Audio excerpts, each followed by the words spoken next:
So 6 minutes transpired there. Kenneth, can you hear me now? Give me a 1. Give me something.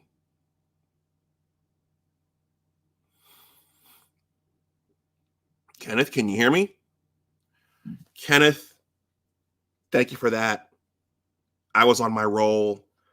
I don't know how I did that. Okay, so let me hit the rewind button. For those of you watching this on the playback, you might see this get edited somewhere. I did not expect to do that. That means, wow, that means even the beginning was, I was muted. Okay, so let's go in reverse and let's do the whole thing over again. Okay, everyone. So I'm going to say some brief words. I'm going to say some brief words tonight about Michigan's season opener on Saturday, where they're hosting Fresno State. Okay, the Fresno State Bulldogs are coming into the big house. I don't have a lot to say. I'm coming off vacation. I'm not 100% right now, but Johnny Olden reminded me last night while I was watching him. We didn't talk, but he reminded me that you got to do a pregame show. Football season is here. Okay, so I'm going to play the intro one more time because now my mic is not muted. Thank you again, Kenneth Joyce, for calling that to my attention. All right, so I'll see you on the other side of the intro. YouTubing is not easy.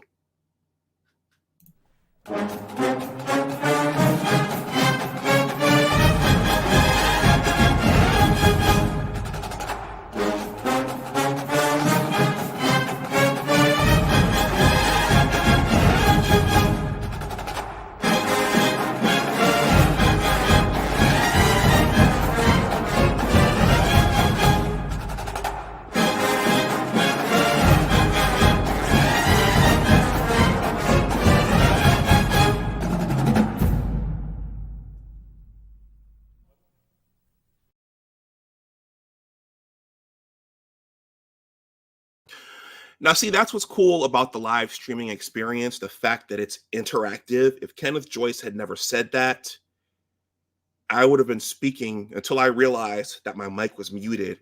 I would have been sitting here talking to myself. You guys would have been sitting here watching me talk for the next half hour, 45 minutes. Okay, thank you again, Kenneth Joyce. Okay, let's do it again. Everybody, welcome back to Big Discussions 76 Sports. My name is Dr. Anwar Youssef Dunbar. I am a Michigan alum and a proud supporter of our football program and in general, all things Michigan. As you can see there's a golden bull sitting on top of Coach Harbaugh. I'm also a graduate of John C. Smith University. That is a HBCU in the Central Intercollegiate Athletic Association. That's Division II. So shout out to Marcus Williams. You only represent Michigan. You never rep JCSU. Shout out to Marcus Williams. Okay, so Michigan is kicking off its season Saturday evening at the Big House. I didn't realize that was a 7:30 kickoff until over the weekend. So now I have to choose. I think that the choice is already made between going to see the Roots in concert or sitting here and watching Michigan host Fresno State.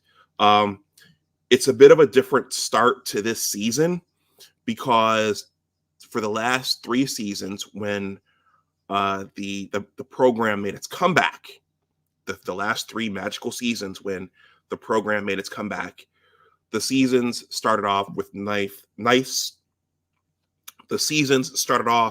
nice, smooth runways.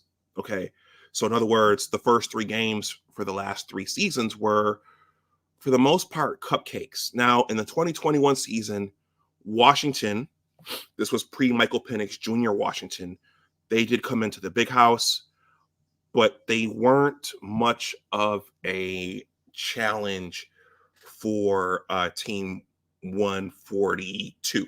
That would have been Team 142, led by Cade McNamara and Hassan Haskins. But this season, I guess Coach Harbaugh, before he left, or Ward, or whoever was over there in Schembechler Hall making up the schedule, they said, we're going to go back to the old school. We're going to schedule one of the big boys early early in the season. So this week we have Fresno State, which is probably a bit of a tune-up game, a game in which they're going to try to get the bugs out and see what kind of offense they have, and to try to get that defense going. This will probably be a bit of a tune-up game in anticipation of next week's game when Steve Sarkisian's Texas Longhorns come into the big house. Okay, now this is where Kenneth Joyce alerted me to the fact that my mic was muted. Let's take a quick walk through the schedule, and then I will go from there. Okay, so, and you all let me know what you think in the chat. If there are no comments, I'm going to wrap the stream up. I'm coming off vacation. You should be feeling like 100%, but after spending lots of time in airplanes, sometimes you don't feel well, and I don't feel 100% right now. So if there are no comments, I'm going to wrap this up. All right, so Saturday, the Wolverines host Fresno State. That is a 7:30 kickoff, a 7:30 p.m. kickoff. Okay, that game is sold out. So all these games look like they're sold out. So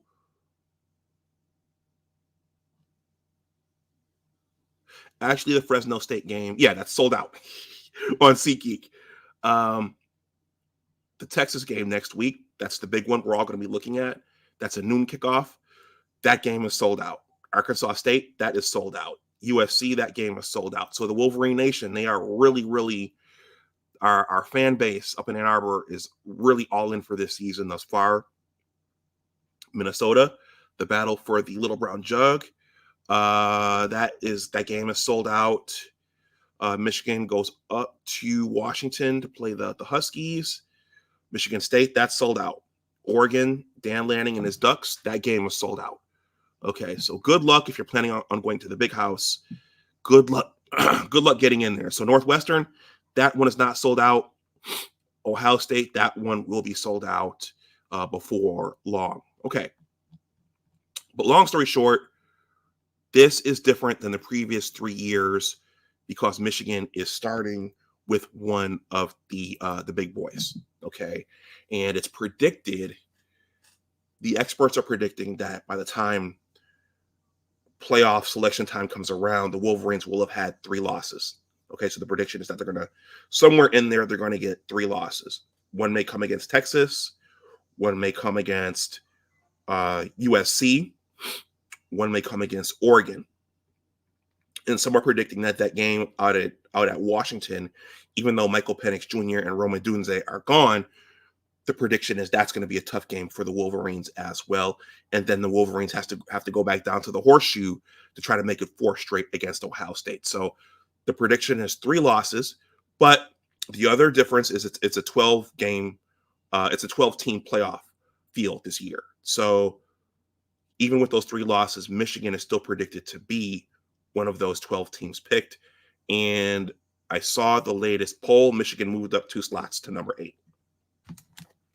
Okay, I promised to be brief here, so I'm going to be brief. Okay, so one quick note: I was watching Sam Webb's interviews with the players earlier this afternoon, leading up to this. Zeke Berry, Kenneth Grant, Will Johnson, and his lovely sister. I know he hosted Alex Orgy recently. One thing I like that they're doing is the UMCU, the University of Michigan Credit Union. They're pushing financial literacy, and they are doing a playbook for prosperity with the players. I think that's really cool since they're doing the NIL now and the players are getting paid. But I think it's good to push that message of financial literacy, not just to the student athletes, but to everybody, because we are in some tumultuous economic times, and I am a big financial literacy guy myself. So shout out to Sam Webb and the Michigan Insiders and the University of Michigan Credit Union for doing that. Okay. I promised I'd be brief. All right. So the season opener, Michigan is hosting Fresno State. So what to expect from the Wolverines? So this is going to be a bit of a, it should be Kenneth Joyce. See, Kenneth Joyce agrees too. I mean, one thing our country needs more of is more financial literacy, right? I think we need to bring back hardcore civics education, and we need to bring back the basics of math and science and reading in K through 12. Okay, should I run for city council somewhere, or run for the educational board somewhere, or try to get into someone's presidential cabinet somewhere. Anyway, Kenneth Joyce agrees about that. All right. So this game is probably going back to the old school, hosting one of the big boys, playing one of the big boys early on, like Michigan is doing this year. This game it's probably going to be, the intent is probably going to be a warm-up or a tune-up. Okay, so what's the defense going to look like? So I suspect, and many are predicting, that the defense, it has all those veterans coming back. It's going to be the Baltimore Ravens defense, even though Jesse Minter and Mike McDonald are gone. Wink Martindale is in, same philosophy. And I think he's probably a little more aggressive than those two younger guys, but you're going to have the run wall with Mason Graham and Kenneth Grant up front, Josiah Stewart, Derek Moore on the edges, Ernest Hausman and Jayshon Barham there in the middle, patrolling the middle of the field. Will Johnson, Zeke Berry, I already said Josiah Stewart, Makari Page. You're going to have all those veterans back on the defensive end, on the defensive side of the ball. And so the question is, how much depth will they have? Because that was a key to the success last year, was that defense, particularly the line, they had depth there, much like the 1993-94 Dallas Cowboys teams, the Jimmy Johnson Dallas Cowboys teams. Part of what made those teams great, part of what made them so formidable on defense, is that they had depth. So Michigan has veterans coming back on that side of the ball, but will they have the depth to be able to rotate the players in? So that unit is probably going to carry the team early on while the offense figures itself out. And the big question for all of us is, who's going to play quarterback? Because there's talent in the offensive backfield. Donovan Edwards, Khalil Mullings, Tavier Dunlap, those guys. There's talent back there. Okay, you have Colston Loveland and Marlon Klein at the tight end positions, and you have Samaj Morgan, and you have Tyler Morris and the Fred Berry kid. So you have talent out there. You have an offensive line, a talented offensive line that hasn't played much, so they're going to have to gel. But the big question is, who's going to be the quarterback? Because that, in large part, is going to dictate the scheme. So is it going to be Alex Orji? Is it going to be Jack Tuttle? I think he's hurt, so he's not going to start this week. Is it going to be Davis Warren? So which one of those guys? I don't think it's going to be Denegal or Jaden Davis. It's going to be one of those guys. And I saw this piece earlier. It looks like it's going to be Alex Orji. Okay, it looks like Alex Orji is the favorite to start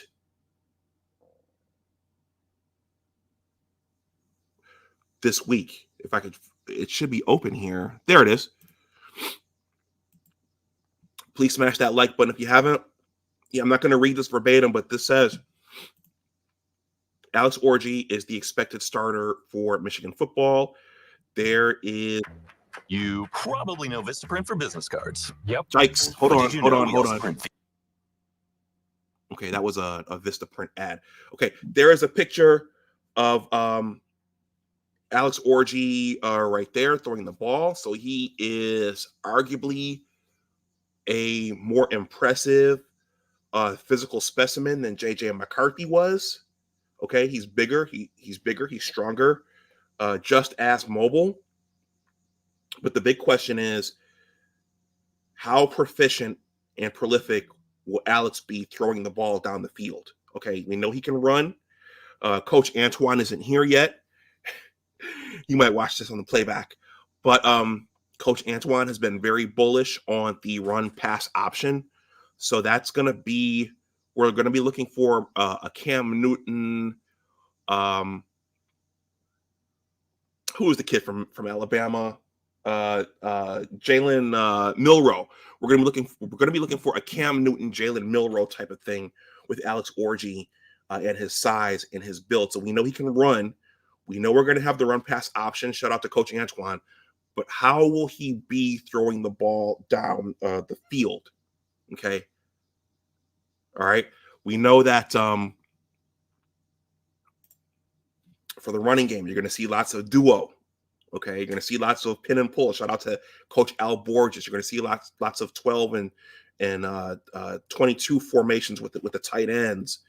But how effective will Alex be getting the ball out and throwing the ball when it's needed? So I agree with Johnny Olden that from Fresno State and probably most opponents early on, until we see Alex Orji throw the ball down the field with some consistency, they're probably going to load the box. So don't be surprised if you see Fresno State put 8 guys there in the box to jam up the offensive line and to stop Donovan Edwards and Khalil Mullins from running the ball, and to challenge Alex to throw the ball. Don't be surprised to see that. As a matter of fact, I suspect we will see that. Kenneth Joyce says RPO is going to be in the bread and butter. It's going to be our bread and butter. AJ Southward says, I don't think Orji is going to be the starter. I feel like they would have announced it by now. He was the favorite going into camp. I feel like Warren has outperformed Orji in camp the past couple of weeks. Now, that would be an interesting twist to this whole thing, because could we see JJ McCarthy and Cade McNamara again from 2 years ago, where one of the guys has to earn the starting spot in game to be QB1? So I do think it's interesting, AJ. That is a good point. I did not think about that. Ideally, they would have announced the starter, okay? But the fact that they haven't, that suggests that there's still uncertainty and they're still competing for it. And it could be a thing where they're going to make the guys battle it out for the minutes in the game. Now, unfortunately, as I described, for Team 143, they had that nice smooth runway where Coach Harbaugh and Sherrone Moore, they had the luxury of doing that because they were playing Air Force in Colorado and Hawaii. Michigan can't do that this year. They're gonna have to go with somebody next week when Texas comes to town. Okay, that's one of the disadvantages of playing one of the big boys early. You're gonna have to make a decision about who QB1 is going to be. So I think that's what we're going to see. We're going to see the defense. The defense is going to carry the team early, and it's going to be critical that everybody stays healthy, especially on that side of the ball. And I think that I'm going to agree with the great Johnny Olden Jr.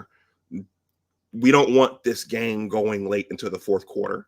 Okay, you don't want this game going into the fourth quarter like the Army game from years ago. You don't want your starters playing late and really exerting themselves against a lesser tier opponent. You want them rested and ready to go and looking and getting ready for next week.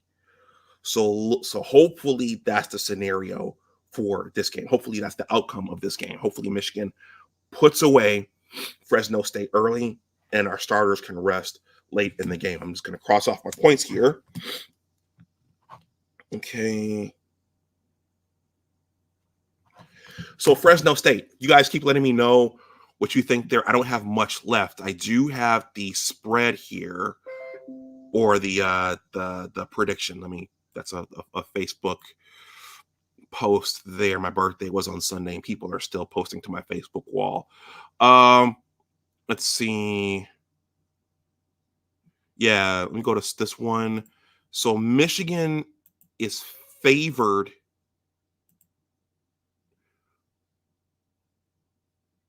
Let's see, where is it? So there's that one. Yeah, there it is. I'm not going to read this verbatim. Okay, this is from Sportsbook Wire. This says, first look at Fresno State at Michigan, the odds. That is their quarterback, and there's that bet thing, so I can't read it. What the hell is that? Okay, well, they have a veteran quarterback coming back. Okay, and so they should be able to move the ball. They should have some proficiency in moving the ball. But Michigan is picked to win this game by 21 points. Okay, so Michigan is picked to win this game easily and handily. It will probably be tight early on, but Michigan is picked to win the game by 3 touchdowns. Now, so I haven't watched Fresno State play a lot. I did take a quick look at their 2023 statistics. So I'm going to pull those up, and then I'm going to wrap the stream up. You guys let me know what you think there in the comment section if you have anything else to add to this. Fresno State, it looks like the strength of their team last season was their offense. Because what I'm seeing here from their defense is that their defense gave up quite a bit in terms of yardage and production to their opponents last season. So I'm just going to sprint through this. Okay, so look at this, for example. So Fresno State last year, they generated 80 rushing first downs. Their opponents generated 120. Okay, so if their defense is similar to last year, that's saying that Michigan should be able to run the ball on Saturday. Fresno State generated 174 174 passing first downs last year. Their opponents generated 130. So they weren't really stopping anybody. Okay, rushing yards. Last season, Fresno State generated 1,648. Their opponents generated 2,423. So again, if their defense hasn't improved, Michigan should be able to impose itself at the line of scrimmage. Let's see. Passing. Fresno State last year generated an average of 282.23 yards per game. Their opponents generated an average of 204.69 yards per game. So they didn't really stop anybody. Okay. Total passing offense, Fresno State generated 3,689 yards per game. A total of 3,660 yards. Their opponents generated a total of 2,000.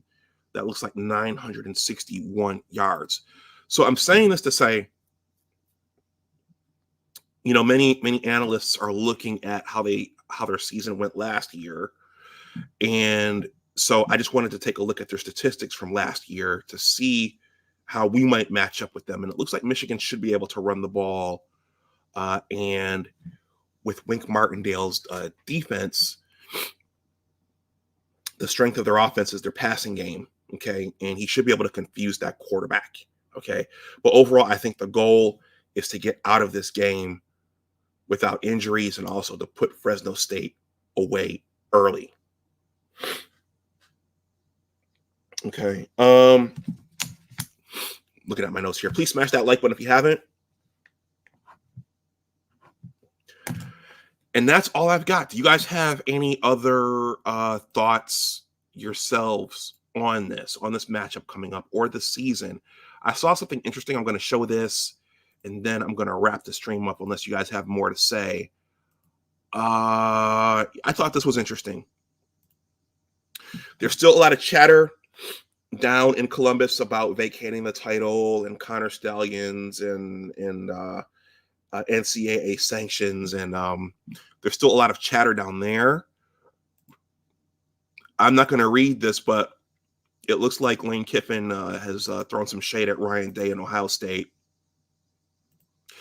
This could be the final ride, depending upon what happens. This could be the final ride of Ryan Day.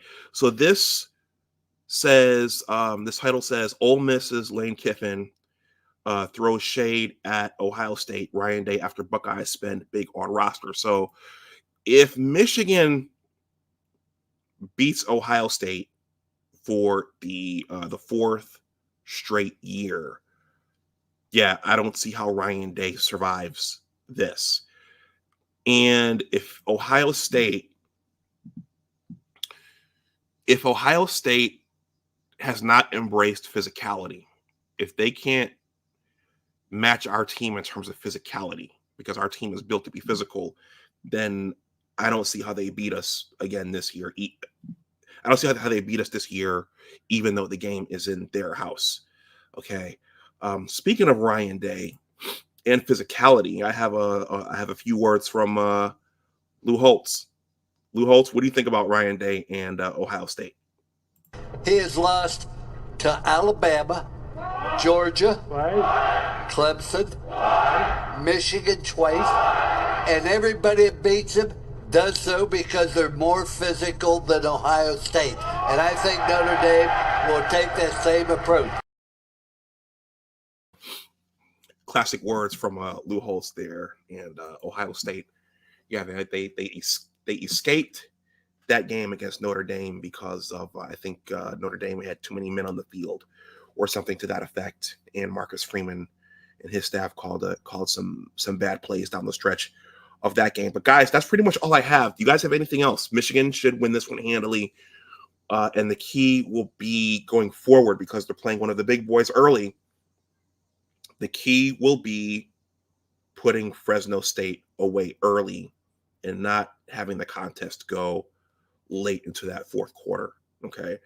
But I think it's all going to come down to, with our defense, with the skill position players, with the running backs stable, the offensive line.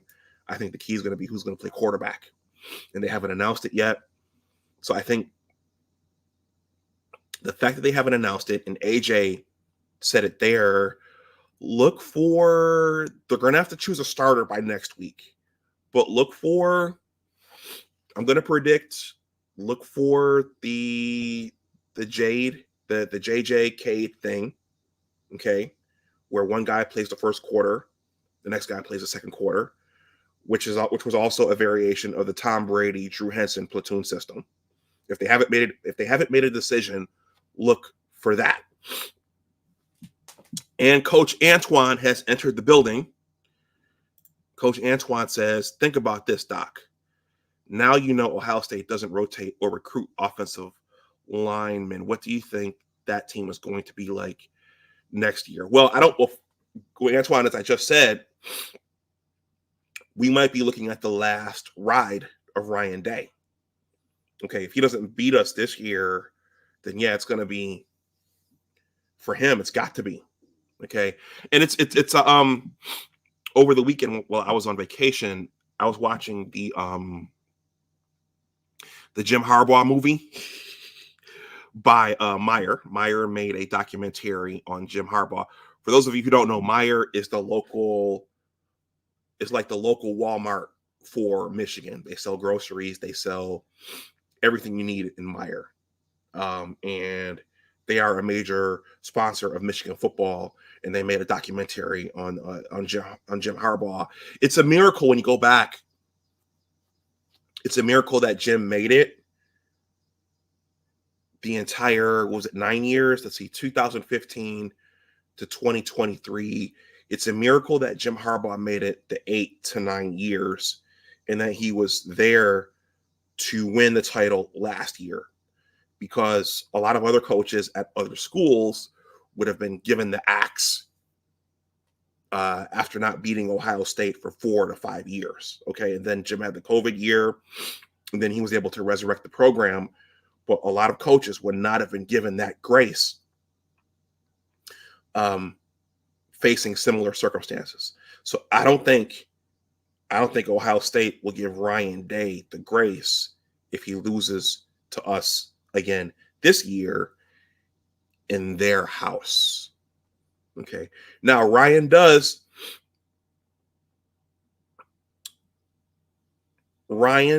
have the I was going to say advantage, but a positive for Ryan Day is that it's a 12-team playoff. And so his team will likely make it in the playoff. And regardless of what happens with Michigan, his team will still be in position to win the national title. His team will still be in contention to win the national title, much the same way they were 2 years ago when Team 143 upset them down at the Horseshoe. So it could be the last ride of Ryan Day, but it may not. We'll see. we'll see how things play out. Let's go through the schedule one more time, then I'm going to wrap the stream up. Coach Antoine. Yeah, keep letting me know what you think while I'm still going here. Antoine says, by the way, Doc, did you see Georgia Tech beat Florida State? They beat. I told you guys I'm not feeling well. By the way, Doc, did you see Georgia Tech beat Florida State? They beat Florida State Michigan style. They even had Michigan stats, and what's the quarterback? And they ran with a slow ass. Okay, they ran RPO with a slow ass quarterback. Okay. Well, Antoine, since you brought it up, let's take a quick look. I did hear about that. I was away. I'm not able to watch that game, but let's see. Florida State, Georgia Tech.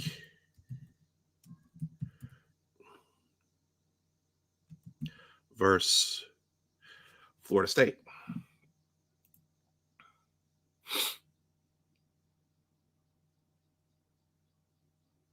Okay, where are my statistics? Okay. Georgia Tech.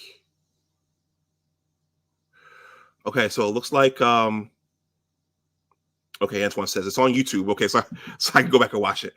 Okay,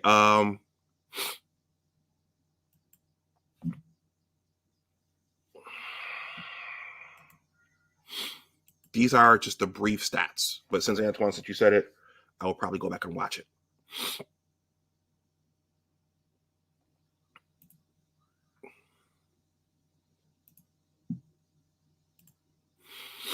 Okay, so game leaders. Okay, so Georgia Tech's quarterback, Haynes King, went 11 for 16 for 146 yards. Let's see. Their running back, Jamal Haynes, carried the ball 11 times for 75 yards and 2 touchdowns. Let's see. Let me see how many rushing yards that quarterback got, since you mentioned it, Antoine. See more player stats.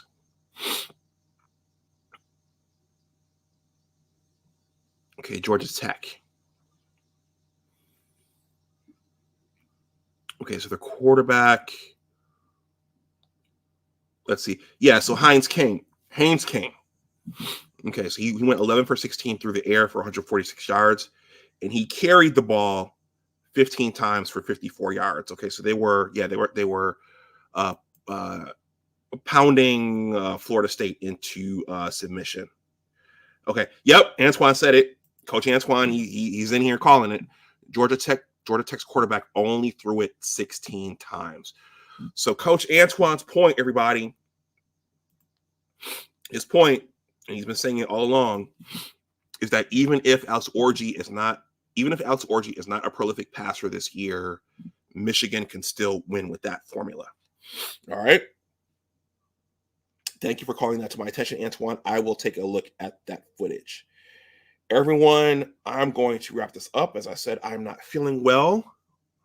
So Antoine, thank you for stopping in. I should have said something earlier in our little group, but this was one of those rest before going back to work days. So I just kind of put this together last minute. Quick announcement, guys. Quick announcement. You'll be seeing this all year long. You know, part of my job as an author is to market. Hey, Kenneth Joyce, thank you. Hope you feel better. Peace, get better, Doc. Yep. Go Blue, feel better. Thank you very much, guys. So I did in the last month while I was on vacation, I did publish part 1 of my book. It's a sports related story. I'm going to be brief here. This link is in the description box. The Engineers of Western New York Basketball Story Part 1, Innocent Basketball Dreams. Okay, there's the hardcover edition. There is a hardcover edition and a paperback edition. You guys are under no pressure to purchase anything, but as an author, Part of my job is to market. This link is below. If you guys want to purchase a copy, you can use the coupon code engineers, because I am running a promotion, an initial promotion for the project, where I think that coupon gets you $2 off, and also that's through paying directly through my store, but you can also use Cash App, Amazon, PayPal, or Venmo, and if you do, you could take $2 off. So I just wanted to make this announcement. I'll be making this announcement most of the season after we talk about the football games, because I know that's number one here. But I just wanted to make that announcement. So that link is below in the description box in case you guys want to do that. So the game is it's a 7:30 kickoff. So I will probably, depending upon how I feel on Saturday night, I will probably do something quick after the game on Saturday night or early Sunday morning, depending upon how I feel. All right, everyone. Thank you for hanging out. I will talk to you all again soon. And yeah, with that, please like, share, and subscribe. Go Blue. And as always, remember that your attitude determines your altitude. Take care, and I will talk to you guys soon. Go Blue. And look out, let's see, it's Tuesday now. Look out for an official quarterback announcement between now and Saturday. Maybe they will make an announcement between now and Saturday. So look out for that. All right, everyone. I'll talk to you soon. Go Blue. Have a good night. Bye-bye.